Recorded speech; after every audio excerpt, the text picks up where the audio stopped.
Traducción del libro La explicación del comportamiento humano de John Elster.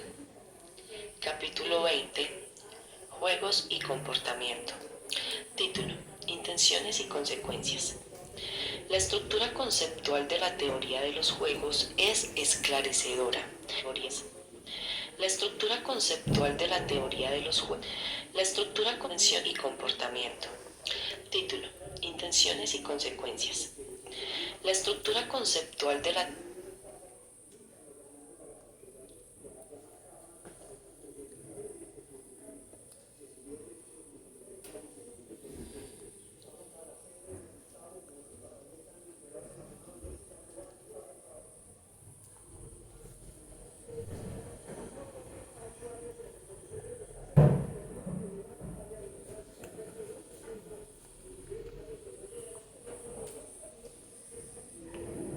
consecuencias.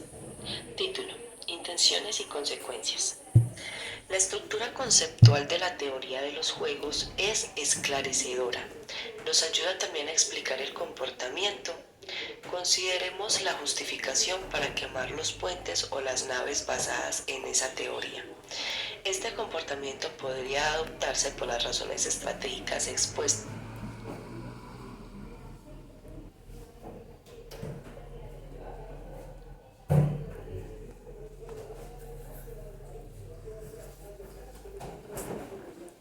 en el capítulo anterior, pero también por otras. El Oxford English Dictionary presenta la siguiente cita de Tarzán de los monos, de Edgar Rice.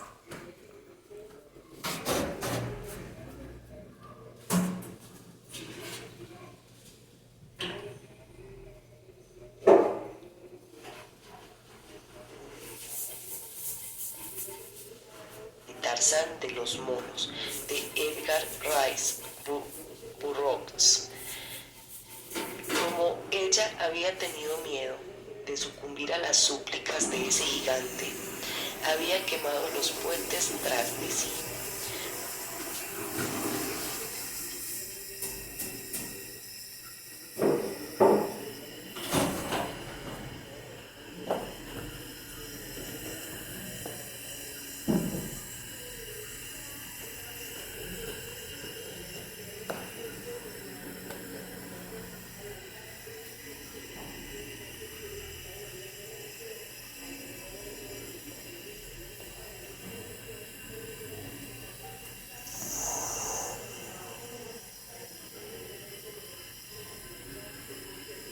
No se trata de un ejemplo de razonamiento estratégico.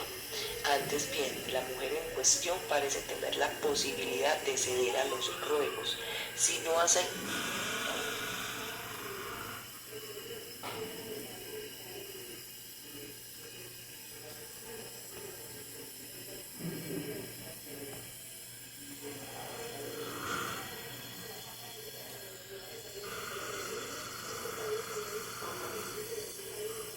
lo imposible para impedírselo.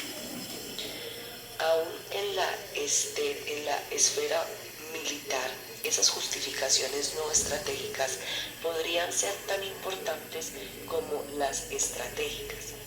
Un comandante tal vez queme los puentes para que el miedo a sus enemigos no impulse a sus soldados a huir. Quizás quiera impedir su propia deserción.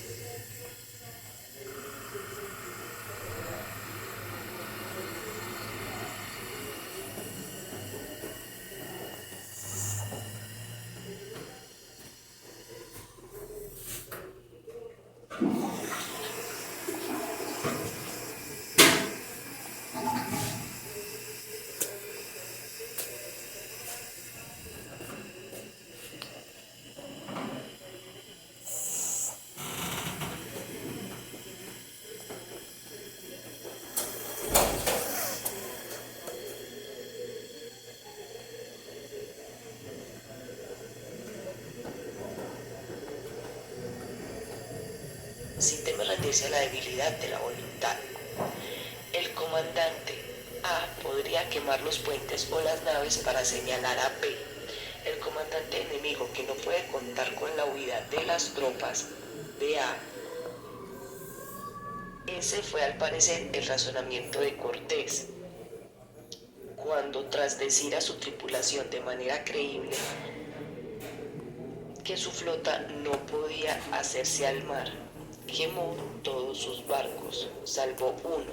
Además, al quemar las naves, podía incorporar a los marineros a su infantería. Para diferenciar entre diversas explicaciones, es preciso determinar las intenciones de los agentes. Los beneficios concretos de la quema de los puentes no son beneficios concretos de la quema de los puentes. Determinar las intenciones de los agentes. Los beneficios concretos de la quema de los puentes no son ni necesarios ni suficientes para establecer una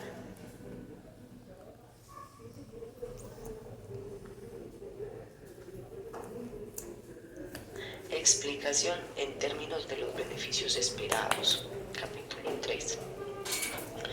Aunque la teoría de los juegos explica el comportamiento apelando a las intenciones de los actores de provocar ciertas consecuencias, también puede dar razón de situaciones en las que éstas tienen sin cuidado alguno de los actores. Consideremos, por ejemplo, la interacción entre la Unión Europea y los nuevos integrantes de Europa Oriental. Los viejos Estados miembros podrían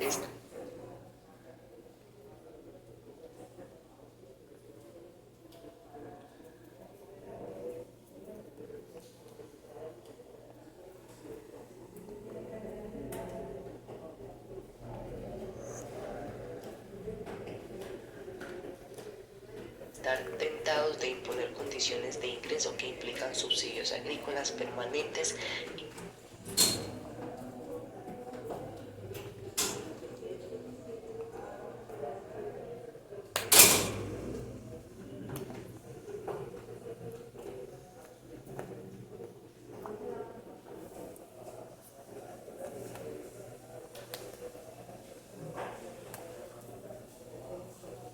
inferiores para los nuevos estados, en comparación con los antiguos miembros de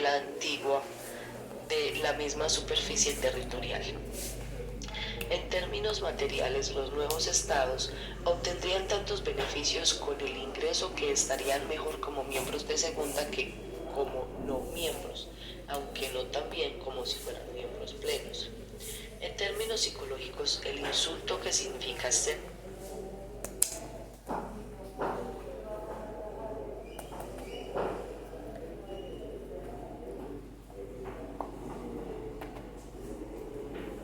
tratado como inferior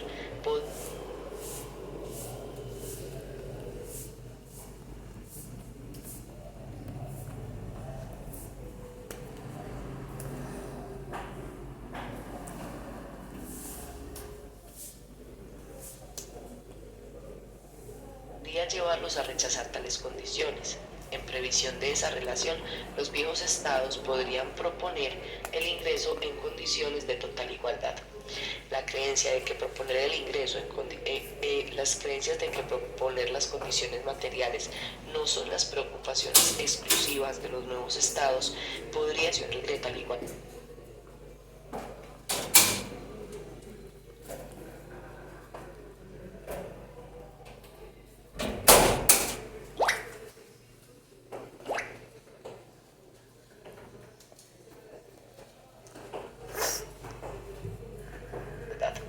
La creencia de que proponer el ingreso las creencias de que proponer las condiciones materiales no son las preocupaciones exclusivas de los nuevos estados podría ayudarles a conseguir mejores condiciones.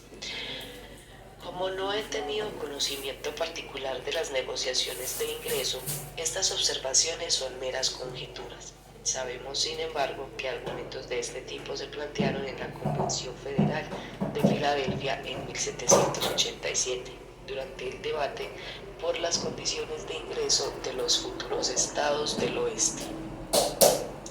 El gobernador Morris de Filadelfia en 1787, durante el debate por las condiciones de ingreso de los futuros estados del oeste.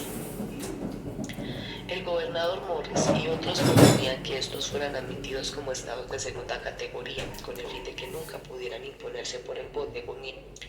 El gobernador Morris y otros proponían que estos fueran admitidos como estados de segunda categoría, con el fin de que nunca pudieran imponerse por el voto a los 13 estados.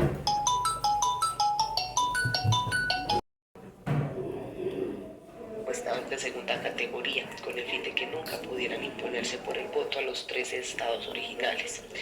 Contra este punto de vista, George Mason sostuvo con vigor que era preciso incorporarlos con los mismos derechos que los estados fundadores de la Unión. En primer lugar, su argumento apelaba a los principios al admitir a los estados del oeste en igual condiciones. Los redactores harían lo que sabemos justo en sí mismo, y Mason agregaba, para quienes no aceptaron el argumento, que de todos modos era improbable que los nuevos estados dieran su consentimiento a una propuesta degradante. Si los estados occidentales deben ser admitidos en la Unión a medida que se establezcan, será menester tratarlos como iguales y no someterlos a discriminaciones degradantes. Tendrán el mismo orgullo y las demás pasiones que nos mueven, y no se incorporarán a la Unión o se rebelarán rápidamente contra ella si no se les pone en todos los aspectos en un pie de igualdad con sus hermanos. Mason se refiere al orgullo y las pasiones de los nuevos estados, no a sus propios intereses, aun cuando les interesaran en efecto acceder a la Unión en condiciones desiguales en vez de permanecer al margen, podrían por resentimiento preferir mantenerse fuera. Al mismo tiempo, Mason apela al egoísmo de los viejos estados, no a su sentido de justicia. En la terminología del capítulo 4 les dije que como la motivación de los nuevos estados podría ser la pasión y no el interés, redundaría en el interés de los viejos estados actuar como si los motivara la razón y no el interés. Esta actuación ha sido objeto de estudios experimentales por medio de los juegos de ultimátum y el dictador en la figura 20.1. En el primero de todos estos juegos, esta persona, el proponente, puede proponer una distribución x 10 menos x de $10 entre él mismo y otra persona, el copartícipe. Los ofrecimientos solo pueden hacerse en $, enteros. Si el partícipe acepta esa distribución, se lleva a la práctica. Si el copartícipe rechaza la propuesta, ninguno de los dos obtiene nada. Aunque el juego se ha estudiado en muchas variantes, me concentro en interacciones únicas en condiciones de anonimato.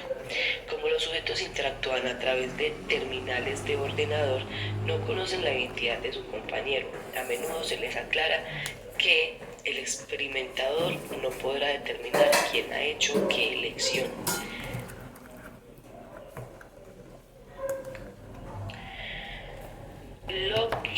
Con lo cual se elimina la posibilidad de que sus decisiones estén influenciadas por el derecho de complacerlo. Cuando los sujetos juegan muchas veces, nunca tienen el mismo compañero. Esta situación permite el aprendizaje, pero no la construcción de una reputación. En esas condiciones, las decisiones tienen un margen máximo para revelar un egoísmo estricto. Figura 20.1. Así, por medio de una serie de diferentes experimentos, se pone a prueba cómo dentro de este comportamiento del ser humano muchas veces es preferible algo que nada, aunque depende de ese nivel de egoísmo que se tenga y del interés, pues se preferirá en algunos casos nada antes que a cualquier cosa o lo poco. No parece haber dudas de que en el juego del ultimátum la expectativa de rechazo de los ofrecimientos no generosos moviliza, al menos en parte, el comportamiento del proponente. Para explicar ese rechazo podríamos suponer que la envidia motivaría a los copartícipes a rechazar los ofrecimientos pobres y que los proponentes egoístas, al prever ese efecto, harán ofrecimientos cuyas generosidades sean apenas lo suficiente para ser aceptados. Si esta explicación es correcta, cabe esperar que la frecuencia de rechazo de 8,2 sea la misma cuando el proponente tiene la libertad de proponer cualquier reparto y en cuando está obligado y sabe que lo está a elegir entre 8,2 y 8,2. En los experimentos, el índice de rechazo es más bajo que el último caso. El resultado sugiere que el comportamiento del copartícipe está determinado por consideraciones de equidad. El ofrecimiento del proponente de 8,2 cuando podría haber ofrecido 5,5 se juzga menos equitativo de cuando su única alternativa es una propuesta igualmente desventajosa para él. Lo que cuenta son las intenciones y no los resultados. Esta interpretación es respaldada por la importancia de la reciprocidad fuerte en otros juegos, como el de la confianza. En ocasiones la gente está dispuesta a castigar a otros por comportarse injustamente, a pesar de que no signifique algún costo y ningún beneficio para sí misma. Esa práctica carece de transgredir uno de los cánones de la racionalidad enumerada. Parece transgredir uno de los cánones de la racionalidad enumerados en el capítulo 12. En una elección entre actuar y no hacer nada, un agente racional no actuará si los costes esperados son superiores a los beneficios esperados. Las explicaciones en términos de altruismo o envidia no violarán ese principio. Para un altruista, el resultado puede ser mejor cuando beneficia a otro con algún coste para sí.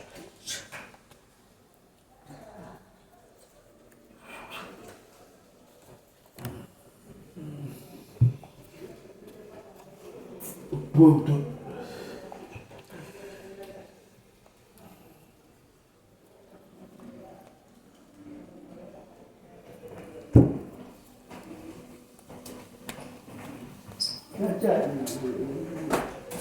Mismo, y para el envidioso cuando perjudica a otro con algún costo para sí mismo. En contraste, la explicación basada en la equidad parece infringir este último supuesto. La reciprocidad fuerte induce un comportamiento similar al que mostramos cuando tropezamos con una piedra y como represalia le damos un puntapié. No ayuda y no hace sino agravar el dolor. Retroinducción, título. En el juego de...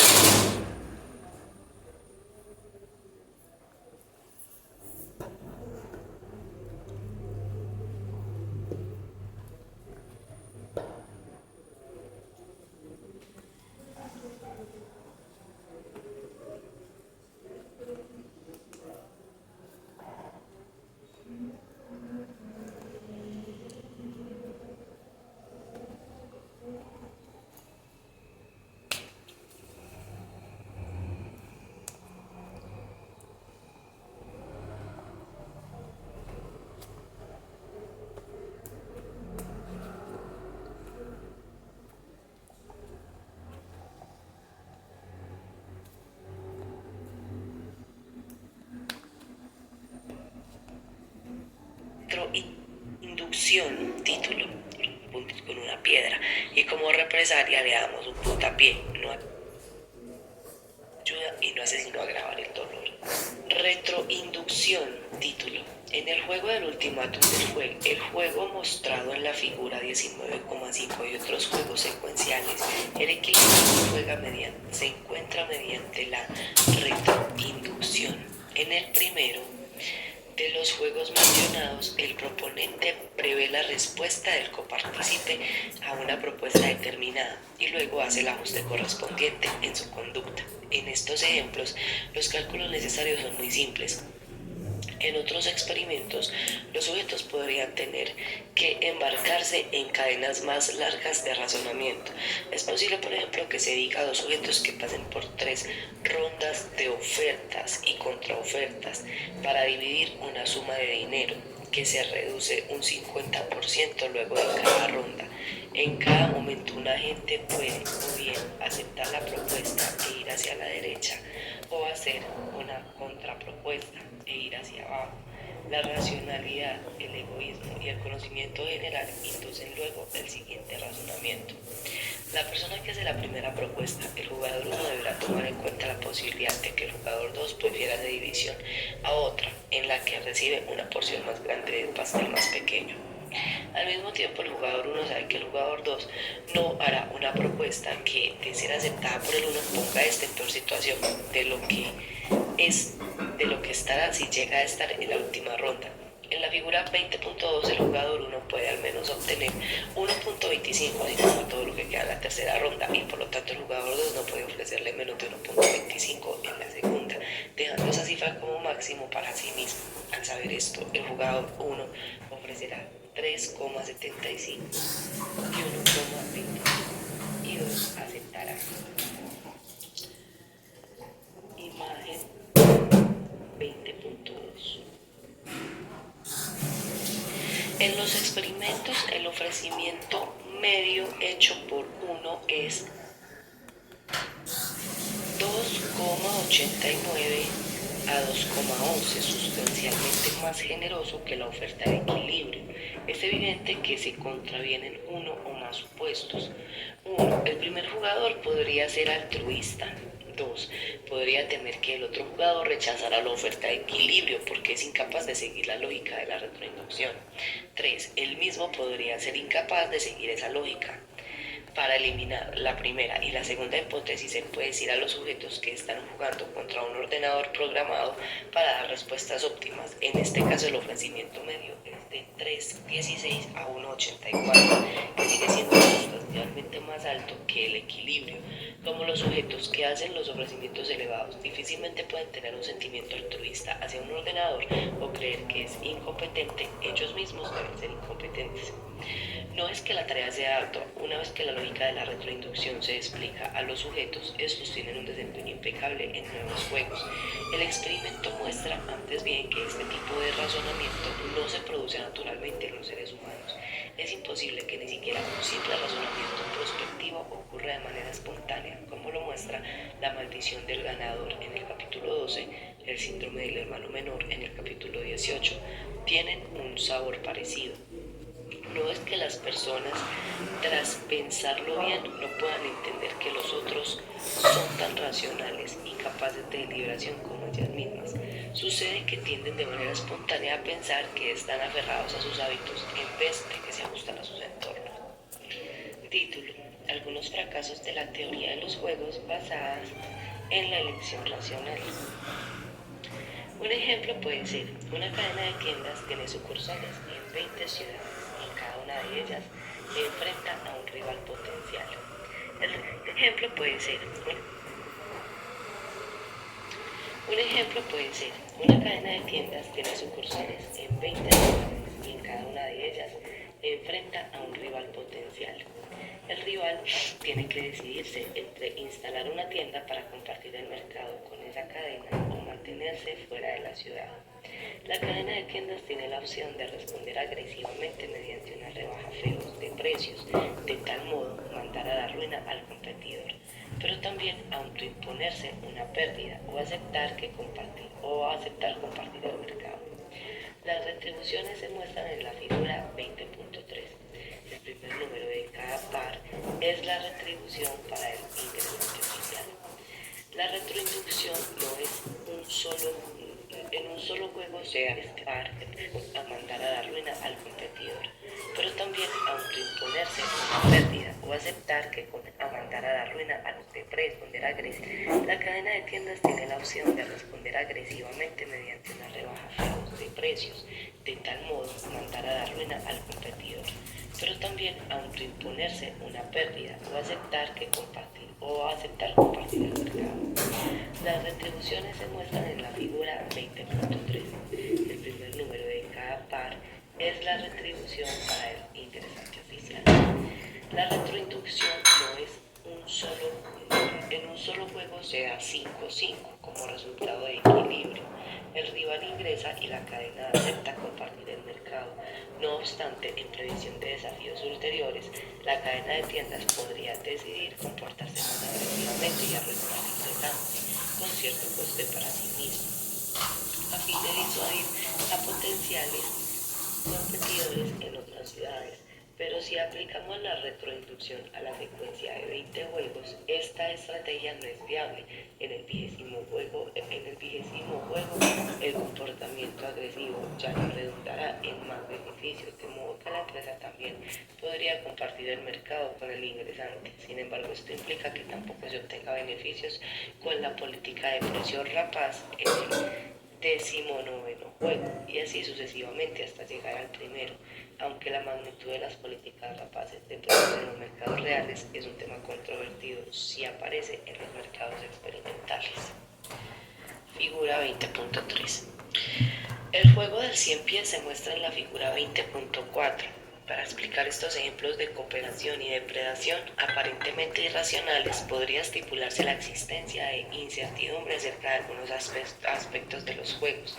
En la vida real, los jugadores se ven encontrados se ven en incertidumbre. Les podría estipularse la acción aparentemente estos ejemplos de cooperación y en 4. El juego del 100 pies se muestra en la figura 20.4. Para explicar estos ejemplos de cooperación y depredación aparentemente irracionales, podría estipularse la existencia de incertidumbre acerca de algunos aspectos de los juegos.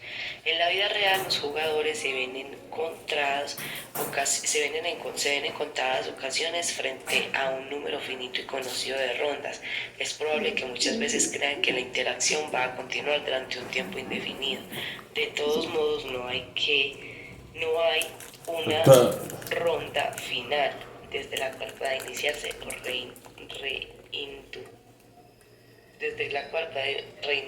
iniciarse la reinducción. En tales casos, la adopción mutua de una actitud de tipo de hoy por ti, mañana por mí, puede construir un equilibrio en el TP reiterado. No es único, dado que siempre desertar también es un equilibrio. Estructuralmente, la situación se parece un poco al juego de la seguridad, con un buen equilibrio y uno malo. Si la vida real induce un comportamiento de uno por otro, los agentes pueden aplicarlo en situaciones de laboratorio en las cuales no es óptimo. Imagen 20.4. Como alternativa, un agente podría carecer de certeza con respecto al tipo de jugador a quien enfrenta. Supongamos que es de conocimiento general que en la población hay algunos individuos irracionales. Se sabe que algunos agentes siempre cooperarán, que otros utilizarán la actitud de hoy por ti y mañana por mí, en repartido de manera finita, que otros se valdrán de una política rapaz de precios para disuadir a los ingresantes, incluso en la vigésima ciudad, etc. Sin embargo, no se sabe con exactitud quiénes son esos individuos. Hay cierta probabilidad positiva de que cualquier agente irracional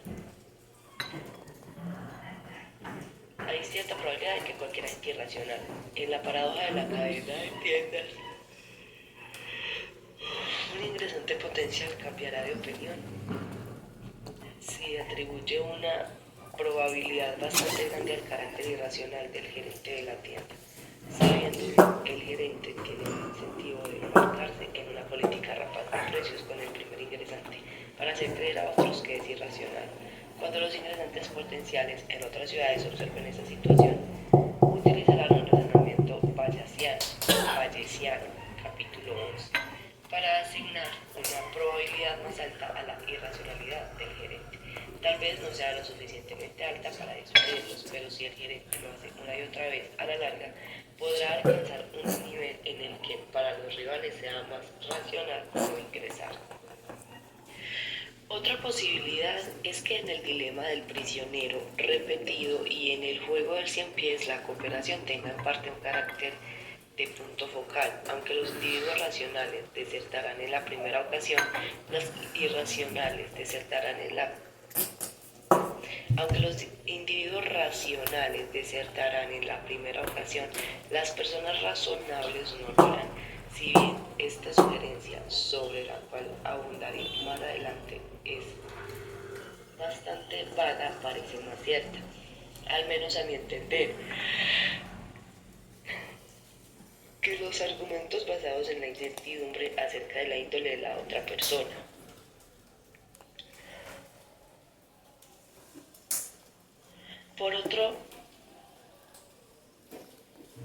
Por otro lado, la introspección y la observación casual indican que al tomar decisiones de la vida diaria no vemos de ese modo a los otros.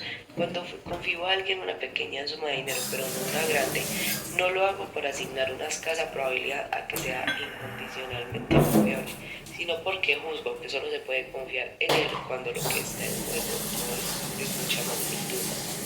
En el dilema del viajero, dos jugadores presentan al mismo tiempo reclamos por un valor de entre 80 y $200 por equipajes perdidos. Para desalentar los pedidos exorbitantes, la línea aérea paga a cada viajero el mínimo de los dos reclamos. Añade la suma R para de los líneas aéreas por equipajes perdidos. Para desalentar los pedidos exorbitantes, la línea aérea paga a cada viajero el mínimo de los dos reclamos. Añade la suma R para la persona que ha hecho el menor y reduce el mismo monto a quien ha hecho el reclamo más alto. Consideremos un par de reclamos de 100 y 150 que otorgan retribuciones de 100 más R y de 100 menos R. Este par no puede ser un equilibrio, dado que el primer jugador tendría un incentivo para reclamar 149 con una retribución de 149 más R, a lo cual el segundo respondería con un reclamo de 148, y así sucesivamente. Por lo cual el equilibrio único se alcanza cuando ambos reclaman 80 y 80. Cada viajero sabe que, vistas las ganancias que pueden obtenerse al coordinar un reclamo elevado, sería tonto adoptar las estrategias de equilibrio y esperar que el otro también lo sepa. John Keynes comparó el mercado bursátil con un concurso de belleza. Tenía en mente dos certámenes que eran populares en la Inglaterra de la época. Cuando un periódico imprimía 100 fotografías, Keynes comparó el mercado bursátil con un concurso de belleza. Tenía en mente dos certámenes que eran populares en la Inglaterra de la época. Cuando un periódico imprimía 100 fotografías y los lectores leían las 6 caras que más les gustaban, quienes escogían la cara que resultaba más popular participaban automáticamente en una rifa en la cual podían ganar un premio.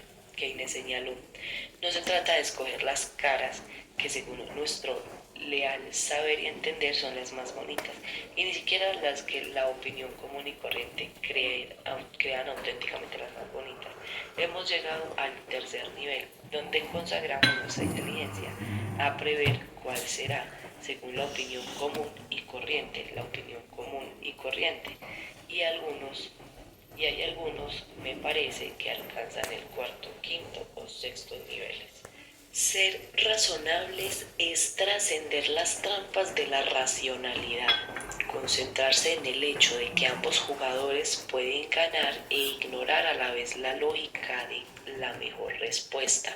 Como he dicho, esta última idea tiene alta finalidad con la noción del punto focal, pero solo algunas. Los puntos focales son equilibrios, en tanto que la cooperación en el dilema del prisionero repetido de manera finita, el reclamo elevado en el dilema del viajero, o la elección del seguir el juego de los 100 pies o no. Los que estas elecciones tienen en común son las elecciones basadas en el punto focal. Es una propiedad de obviedad y razonamiento difícil de definir y muy dependiente del contexto. Este argumento quizás parezca más similar al pensamiento mágico del capítulo 7 que al razonamiento del punto focal. Ignorar a las sirenas de la racionalidad es seguir la combinación de John Donne en El aniversario. ¿Quiénes tan seguros como tú y yo? Pues nadie puede traicionarnos excepto el uno al otro. Refrenemos temores verdaderos y falsos. Ignorar los temores verdaderos parece irracional o mágico. Lo mismo vale para la ignorancia de las verdaderas perspectivas de la ganancia. De manera alternativa y así prefiero verlo, este comportamiento refleja un criterio más alto que la mera racionalidad.